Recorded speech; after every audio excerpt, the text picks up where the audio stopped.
बिस्मिल्लाहिर्रहमानिर्रहीम, अस्सलाम वालेकुम। मैं असदुल्ला खान हूँ। आज सारा दिन फवाद चौधरी के हवाले से खबरें टीवी पर चलती रहीं और इस पर पाकिस्तान तहरीक इंसाफ ने बड़ा एहतजाज भी किया और करना भी चाहिए था। फवाद चौधरी को एक बयान देने पर जिस तरह से उठाया गया, जिस तरह से अदालत में पेश किया गया, जिस तरह से कपड़ा मुंह पर चढ़ाकर जो है वो लाया गया, हथकड़ियाँ लगाकर एफएड कचहरी में लाया गया।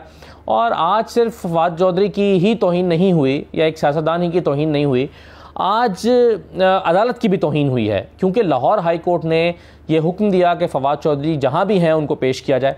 फवाद चौधरी को पेश नहीं किया गया। फिर टाइम दिया गया, पहले 1:30 बजे का टाइम दिया गया, फिर 3 बजे का कहा गया कि फवाद चौधरी को मेरे पास पेश किया जाए।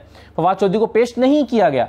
फिर कहा गया कि आईजी साहिबान पेश हों, फिर आईजी साहिबान पेश नहीं हुए।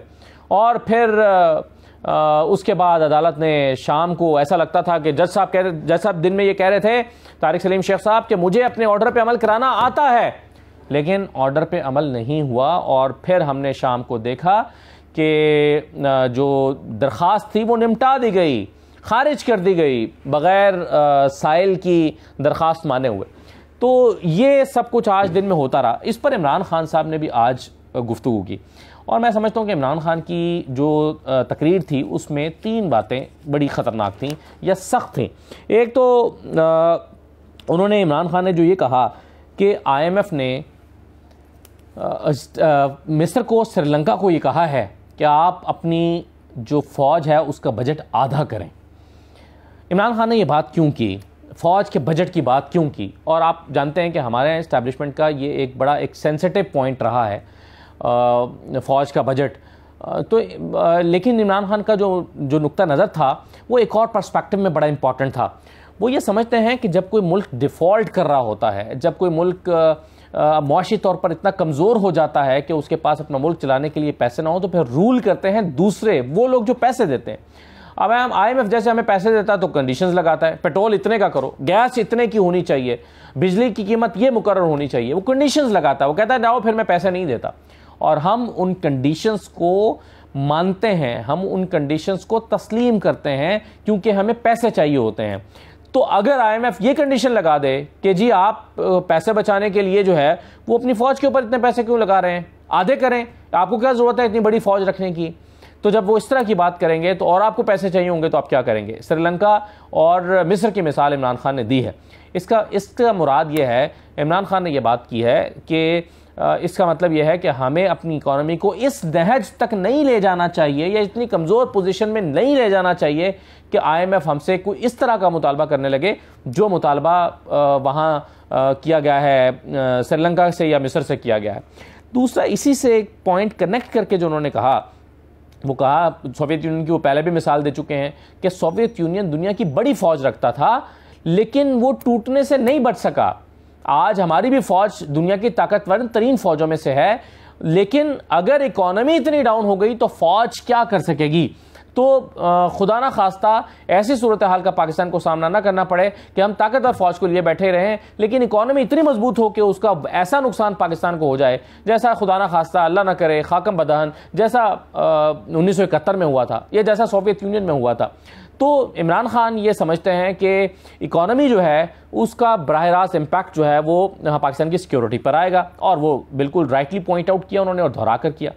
लेकिन साथ ही साथ वो ये भी कह रहे थे, उन्होंने आज तीसरा पॉइंट जो कहा, उन्होंने कहा कि मजबूत पाकिस्तान और मजबूत इकॉनमी सबसे ज़्यादा फौज की ज़रूरत है। जाहिर है पाकिस्तानियों की भी है, पाकिस्तान की है, फौज की ज़रूरत है।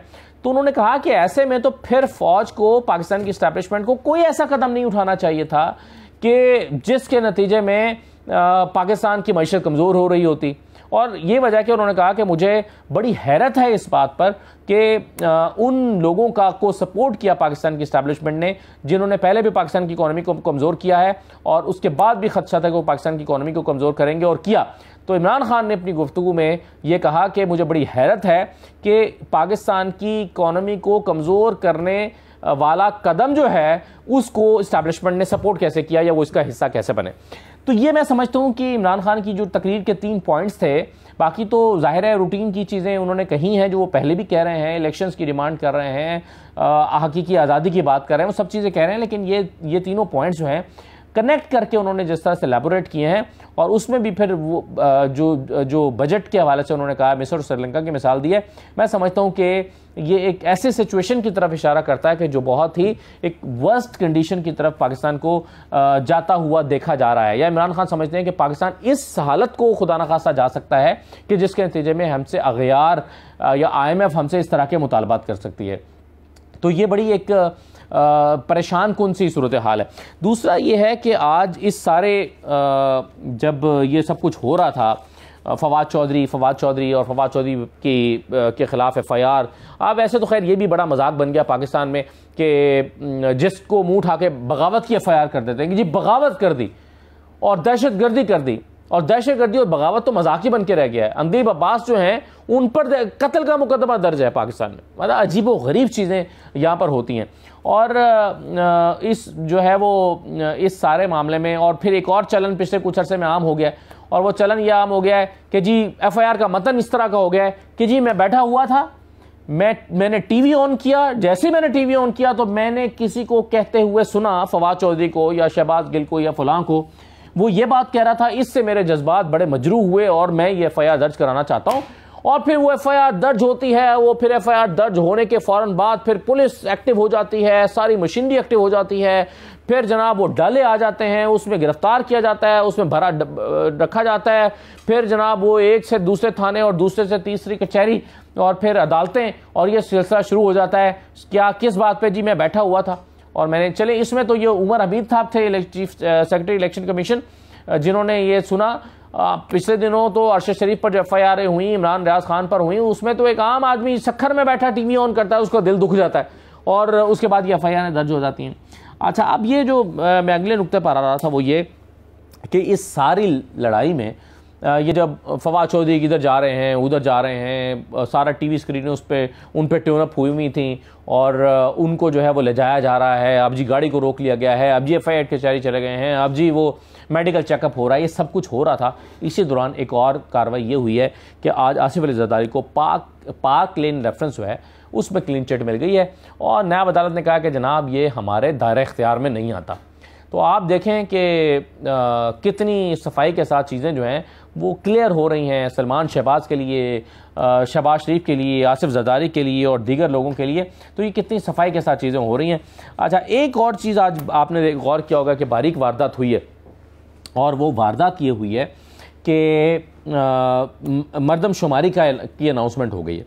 एक तरफ इलेक्शन अनाउंस नहीं हो रहा और दूसरी तरफ जो है वो मरदमशुमारी का कि मार्च में मरदमशुमारी होगी, और इसको गड्ढमट किया जा रहा है कि भाई अब तो मरदमशुमारी होगी, मरदमशुमारी का रिजल्ट आएगा, फिर उसके बाद नई हल्का बंदियाँ होंगी, नई हल्का बंदियों के बाद फिर जो है वो उसके बाद फिर इलेक्शन हो सकेंगे, 4 महीने का वक्त चाहिए।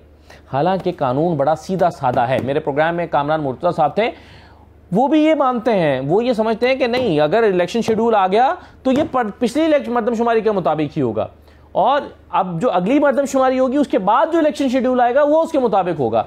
तो अभी जो पंजाब और खैबर पख्तूनख्वा में इलेक्शन का शेड्यूल आएगा या डेट आ जाएगी, उसके बाद चाहे मरदमशुमारी हो, जो इलेक्शन है वो पिछली मरदमशुमारी के मुताबिक ही होगा। तो इसमें कोई उभाम होना नहीं चाहिए। लेकिन आप देखेंगे बहुत सारे अरस्तुओं को कि वो आएंगे और कहेंगे लो जी अब तो मरदमशुमारी अनाउंस हो गई है, इसलिए अब तो इलेक्शन मुमकिन नहीं रहे। हालांकि इसका आपस में कोई ताल्लुक नहीं है। जब शेड्यूल अनाउंस हो जाए तो उसके बाद मरदमशुमारियां जितनी मर्जी हों, उसके नतीजा भी आता रहे, इलेक्शन फिर अपने वक्त पर होते हैं। ये एक सीधा सादा सा उसूल है। ये इस्लामाबाद के बल्दियाती इंतखाबात के मौके पर भी अदालत में डिस्कस हुआ था, तो इसलिए इसमें कोई इबहाम नहीं है। तो बहरहाल ये जो है वो सूरत हाल जो है वो आपने आज देखी है। मैं कुछ चीज़ें आपके साथ अगली वीडियो में अपने जो यूट्यूब चैनल है मेरा असदुल्ला खान, उस पर शेयर करूँगा, जिसमें मैं FIR कचहरी में मौजूद था। FIR कचहरी में मैंने क्या चीज़ें ऑब्ज़र्व की हैं, क्या खेल तमाशा होता रहा वहाँ पर 2 घंटे तक, और वहाँ पर जो PTI के वर्कर्स और लीडर्स आए हुए थे वो क्या कर रहे थे, क्या कह रहे थे, क्या हो रहा था, और कैसे एक गली से भाग के दूसरी गली में, दूसरी गली से भाग के तीसरी गली में उनको भेजा जा रहा था, और कैसे कमरे अदालतों के बोर्ड्स चेंज हो रहे थे।